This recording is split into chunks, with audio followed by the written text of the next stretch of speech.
नमस्कार. आज आपण एक अशा शब्दाबद्दल बोलणार आहोत जो खूप शक्तिशाली आहे, वारसा.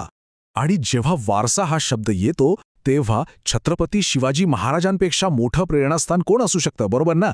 चला तर मग सुरू करूया. आणि हीच गोष्ट आहे जी आज आपल्याला समजून घ्यायची आहे की एक माणूस फक्त शरीरानं संपत नाही, तर एक चिरंतन वारसा म्हणून कसा जिवंत राहतो. तर या सगळ्याची मुळं आहेत एका विचारात. पण हा काही साधासुधा विचार नाहीये, नाही. हा आहे एखाद्या ज्वालामुखीसारखा. बघा, शरीर तर एक ना एक दिवस जाणारच, ते नश्वर आहे. पण एक विचार, जर तो विचार खरोखरच दमदार असेल तर तो ज्वालामुखीसारखा असतो.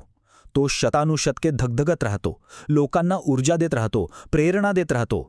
आणि याचं सगळ्यात मोठं उदाहरण म्हणजे स्वतः छत्रपती शिवाजी महाराज. त्यांचे विजय म्हणजे फक्त किल्ले जिंकणं नव्हतं. अरे, त्यांनी तर मनं जिंकली होती. त्यांनी फक्त एक राज्य उभं नाही केलं, तर प्रत्येक सामान्य माणसाच्या मनात स्वाभिमानाची ज्योत पेटवली. आणि हाच तो विचार आहे जो आजही इतक्या वर्षानंतरही जिवंत आहे. मग इथूनच एक खूप महत्वाचा प्रश्न तयार होतो.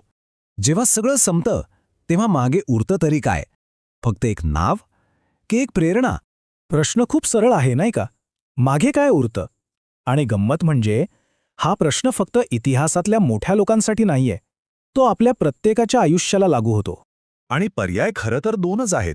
एकीकडे आहे नाव, जे काही काळानंतर लोक विसरून जातात, आणि दुसरीकडे आहे प्रेरणा, जी लोक विसरत नाहीत. उलट ती एका पिढीकडून दुसऱ्या पिढीकडे पोहोचवली जाते, तिला जिवंत ठेवलं जातं. आता हाच विचार आपण आपल्या रोजच्या कामाला लावून बघूया. आपण जे काम करतो ते फक्त महिन्याच्या शेवटी येणाऱ्या पगारासाठी करतोय का, की असं काहीतरी घडवण्यासाठी करतोय ज्याचा आपल्या पुढच्या पिढीला अभिमान वाटेल? काय वाटतं, आपल्या कामामागचं खरा उद्देश काय आहे? मग आपण वारसा वारसा असं म्हणतोय, तर नेमका अर्थ काय आहे या शब्दाचा? चला जरा खोलात जाऊन बघूया. वारसा म्हणजे काय?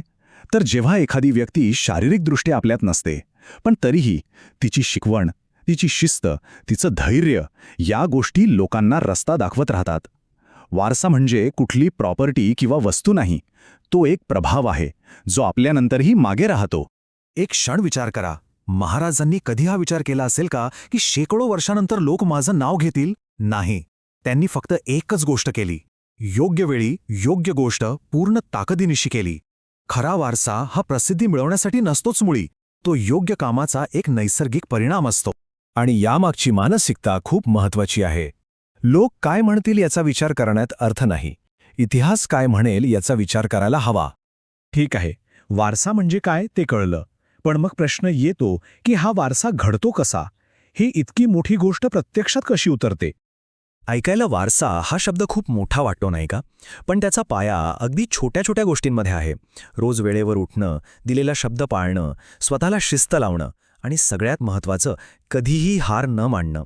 याच रोजच्या साध्या वाटणाऱ्या पण सातत्यपूर्ण गोष्टींमधून एक मोठा वारसा घडतो. म्हणजे शेवटी सगळा खेळ निवडीचा आहे. आपलं लक्ष कशावर आहे?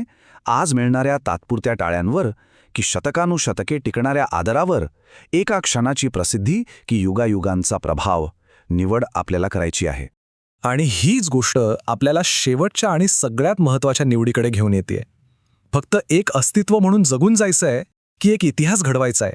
कारण आयुष्य फक्त श्वास घेण्यासाठी नसतं, ते असं काहीतरी करण्यासाठी असतं की ते लक्षात राहिलं पाहिजे.